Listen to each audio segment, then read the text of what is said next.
प्रणाम। हम पढ़ रहे हैं जन्म शताब्दी पुस्तक माला। आज नई पुस्तक का स्वाध्याय है पुस्तक 13 प्रज्ञा योग की सुगम साधना। ये परम पूज्य गुरुदेव पंडित श्री राम शर्मा आचार्य के प्रवचन है, सौभाग्य से पढ़ने के लिए मिले हैं। तो जब भी हम नई पुस्तक की शुरुआत करते हैं, हम पढ़ते हैं कि माँ हमसे क्या कह रही है। यह ऑडियो या पुस्तक आदिशक्ति माँ गायत्री की कृपा से आपके पास आई है।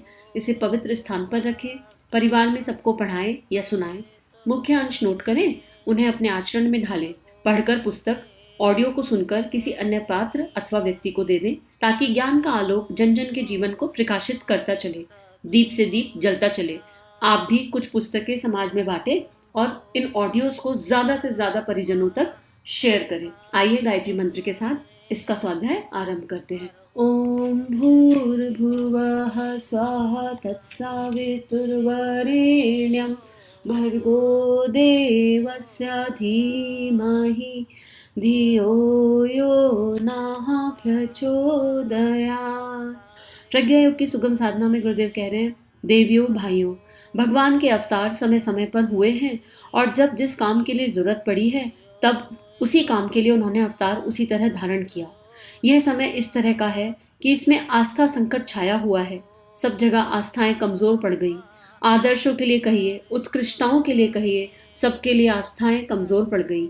आस्थाएं कमजोर पड़ने की वजह से जो आदमी काम कर रहा है, चिंतन कर रहा है, यह गलत कर रहा है। उसका निवारण करने के लिए भगवान का नया अवतार होना चाहिए। वह प्रज्ञा अवतार होगा। निष्कलंक भी इसी को कहते हैं। 10वां अवतार या 24वां अवतार निष्कलंक अवतार है, जिसे प्रज्ञा अवतार भी कहते हैं। प्रज्ञा दूरदर्शी विवेकशीलता को कहते हैं। केवल वही निष्कलंक है, बाकी सब में कलंक लगा हुआ है। इसलिए यह महाप्रज्ञा के अवतार का समय है। इसको आप बहुत महत्वपूर्ण माने और इसी का स्मरण करें। अपनी उपासना में इसी का समावेश करें। गुरुदेव इसकी शुरुआत में ही कह रहे हैं कि इस समय कलयुग में आस्था संकट छाया हुआ है। विश्वास ही नहीं है, एक दूसरे पर विश्वास नहीं है, उस परम सत्ता पे जानकर देखकर भी विश्वास नहीं है। सूर्य अपना प्रकाश बिखेर रहा है, हवा अपना कार्य कर रही है, जल तत्व अपना कार्य कर रहा है। पूरी प्रकृति हमें बता रही है कि वो परमात्मा है, वो ईश्वर है, वो एक शक्ति है जो सब कुछ कर रही है, लेकिन फिर भी मनों में विश्वास नहीं है और विश्वास उस परमात्मा के प्रति भी नहीं है। और अगर है तो वो टेम्परेरी है, अपना कुछ स्वार्थ सिद्ध करने के लिए है, अपनी कोई चीजें कर्म कांड के स्तर तक जो है उपासना का क्रम रह गया है और आपस में एक दूसरे के प्रति भी विश्वास नहीं है, आस्थाएं नहीं है। तो ये उसकी वजह से चिंतन विकृत हो गया है। तो गुरुदेव कह रहे हैं कलयुग में अब जो अवतार होगा वो अवतार प्रज्ञा के फॉर्म में होगा। प्रज्ञा अर्थात जो है दूरदर्शी सोच, प्रज्ञा अर्थात विवेक, प्रज्ञा अर्थात ऋतंबरा प्रज्ञा का जागरण। प्रज्ञा वो होगी जो हमें शरीर भाव से ऊपर उठने के बाद प्राप्त होती है, वो प्रज्ञा है। तो गुरुदेव कह रहे हैं इस समय जब आप अपनी उपासना करें तो इसी में महाप्रज्ञा का जो है स्मरण करें, उसका ध्यान करें। अब वो क्या है, आगे पढ़ते हैं। गायत्री को त्रिपदा कहा गया है। त्रिपदा अर्थात सरस्वती, काली, लक्ष्मी इसके ही भीतर आ जाती हैं। ब्रह्मा, विष्णु, महेश भी इसी के अंतर आ जाते हैं। यह आदि शक्ति है। आदि मतलब जो कब से है, जो हमेशा से है और जिसका कोई अंत नहीं है, जो एक ऐसी शक्ति है जो हमेशा है। और इसके अंदर सरस्वती भी आ गई, काली भी आ गई, लक्ष्मी भी आ गई। सरस्वती अर्थात विद्या आ गई, सद्बुद्धि आ गई।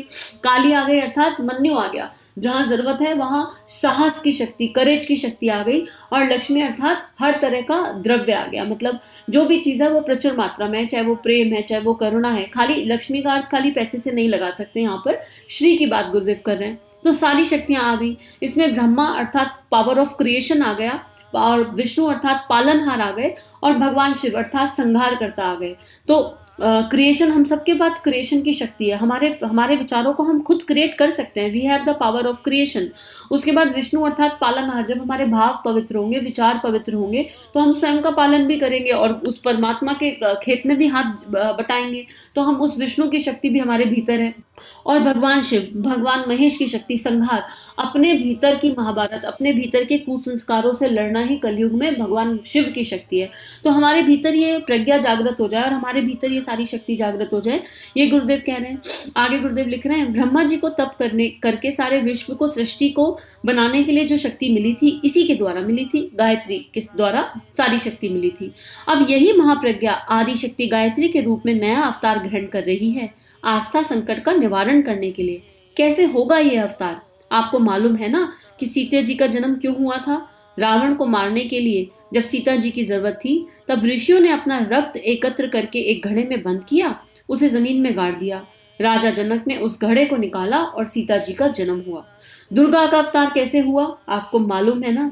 सबके सब देवता इकट्ठे होकर प्रजापति के पास गए और प्रजापति से कहा, अब ये दैत्य हमसे संभालने में नहीं आते, आप ही कोई तरकीब बताइए। उन्होंने कहा, तुम सबकी शक्ति को इकट्ठा करके अभी हम दुर्गा का अवतार करेंगे और वह सारे के सारे दैत्यों का संहार कर देगी। भगवान सभी को समान मानते हैं, आप भी उनमें शामिल हैं और जो नहीं आए वे भी उनमें शामिल हैं। सब मिलकर के एक ऐसी सामूहिक उपासना करेंगे प्रज्ञा की, महाप्रज्ञा की, कि आदि शक्ति की, जिससे कि इस समय को जो आस्था संकट है और जिसने सारे के सारे विश्व को अस्त व्यस्त करके रखा है, उसका निवारण किया जा सके, संभव हो सके। कैसे करना चाहिए, क्या करना पड़ेगा, इसी का नाम प्रज्ञा योग रखा है, क्योंकि इसमें हमने कई चीजें शुमार की हैं। अब पहले यहाँ समूह की शक्ति की बात करें गुरुदेव, कि जब भी इस तरह की कोई विकट परिस्थिति आती है तो सारी समूह की शक्ति को, सीता जी का जन्म हुआ तो ऋषियों की शक्ति से हुआ, और फिर एक सुपात्र, राजा जनक सुपात्र थे, उनका हल चला तो सीता जी प्रकट हो गई। ऐसे ही दुर्गा जी का जब अवतरण हुआ तो सारे देवताओं की शक्ति को ब्रह्मा ने इकट्ठा किया, प्रजापति ने, और उसके बाद वो शक्ति का जन्म हुआ। और अब हम सब में, गुरुदेव ने हमें पिछले स्वाध्याय में समझाया है कि हम सब कौन है, हम सब में उस ब्रह्मा का, उस विष्णु का, उस शिव का अंश है। हम सब में वो गायत्री शक्ति हम सब में समाहित है। तो अगर जो जागृत चेतनाएं हैं वो एक साथ इकट्ठी हो जाए और एक ही पर्पस के लिए इकट्ठी हो जाए, समूह की शक्ति के साथ प्रज्ञा के जागरण के लिए, तो फिर वो शक्ति फिर से जागृत हो सकती है, जो सतयुग को ले आए, जो आस्था को वापस ले आए और आस्था संकट से हम बाहर आ सके। और उसके लिए करना क्या पड़ेगा गुरुदेव आगे बता रहे हैं, पर उस शक्ति का नाम गुरुदेव ने प्रज्ञा योग रखा। क्यों रखा प्रज्ञा योग? क्योंकि प्रज्ञा योग की साधना में बहुत सारी चीजें हैं। अब इसको आगे पढ़ते हैं कि क्या क्या है। प्रज्ञा योग की साधना हम सभी को करनी चाहिए। प्रज्ञा योग क्या है? प्रज्ञा योग में ज्ञान, कर्म और भक्ति की, जिसको आप सरस्वती, लक्ष्मी, काली कहते हैं, ये तीनों शक्तियां शामिल हैं, जिन्हें आप ब्रह्मा, विष्णु, महेश कहते हैं। तीनों ही चीजों का इसमें समावेश है। यह आपको करना पड़ेगा। कैसे करना पड़ेगा? अब जिसकी प्रज्ञा जागृत हो गई, उसके पास बुद्धि भी होगी, उसके पास लक्ष्मी भी होगी, उसके पास साहस भी होगा, उसके पास पावर ऑफ क्रिएशन भी होगी, पालनहार वाली शक्ति भी होगी और संहार की शक्ति भी होगी।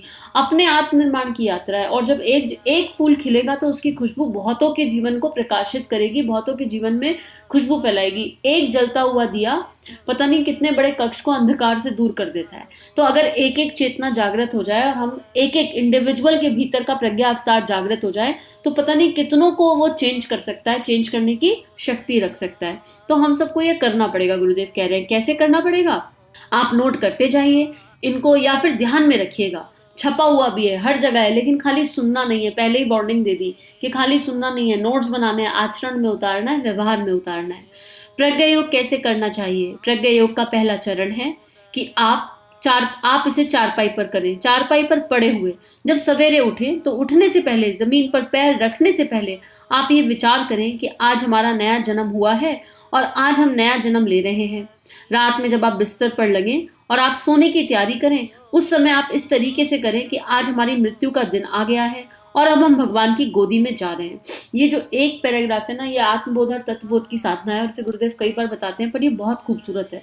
अब इमेजिन करके देखो, आंख खुली और आंख खुलते के साथ ही हम अपने आप को बता रहे हैं कि आज हमारा नया जन्म है और हमारे पास एक यही दिन है। तो हमारी सारी शक्ति श्रेष्ठ कार्यों में अपने आप लग जाएगी। हम अपने आप भय मुक्त हो जाएंगे, क्योंकि हमको पता है कि हमें परमात्मा ने यही एक दिन दिया है और इस दिन हम क्या श्रेष्ठ कर सकते हैं, हम पिछले दिन से कैसे बेहतर बन सकते हैं, पिछले दिन में हमसे क्या क्या ऐसा हुआ जो श्रेष्ठ था, उसके लिए भगवान को आभार, और ऐसा क्या क्या था जो हम नहीं कर पाए और आज के दिन हमें क्या नया करना है, एड ऑन। तो उसकी रूपरेखा बनानी है बिस्तर से उतरते ही। और जो मॉर्निंग के पहले थॉट्स होते हैं वो बहुत इम्पैक्ट करते हैं। तो उठते के साथ ही सविता के दिव्य प्रकाश का वर्ण करना, उसको महसूस करना, और उठते के साथ ही अपने इष्ट का स्मरण करना, गायत्री मंत्र करना, केवल बेड पे पड़े पड़े 5 मिनट लगते हैं, और दिन भर की रूपरेखा बनाना, और फिर पूरा दिन उसी अनुसार एक एक पल का सदुपयोग करते हुए जीना, क्योंकि टारगेट बना लिया है, उसके अनुसार जीना। रात को सोने से पहले सोचना कि आज दिन भर में जो कार्यकलाप सोचे थे वो हुए कि नहीं हुए। हो गए तो भगवान को धन्यवाद, खुद को एकदम ग्रैटिट्यूड, खुद को पैट ऑन अ बैक कि अरे वाह हमने कर लिया, हम उस परमात्मा के सूक्ष्म सानिध्य में हैं, इसका मतलब वो शक्ति हमारे साथ कार्य कर रही है। और अगले दिन की थोड़ी सी रूपरेखा सोचना, और जो नहीं कर पाए उसका कारण जानना कि अगर हम कुछ नहीं कर पाए तो क्या कारण था, कहीं संकल्प बल कमजोर नहीं पड़ गया, कहीं विल पावर कमजोर तो नहीं पड़ गई, कौन सी ऐसी शक्तियों की आवश्यकता है।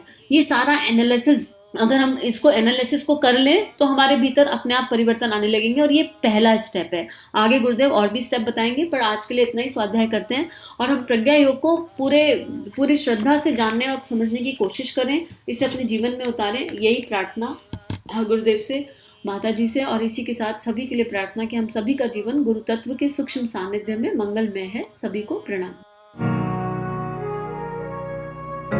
हमारे YouTube चैनल को सब्सक्राइब कीजिए और बेल आइकन पर क्लिक कीजिए ताकि आने वाली सभी वीडियो की नोटिफिकेशन आपको मिलती रहे। आप सभी को बहुत बहुत थैंक यू।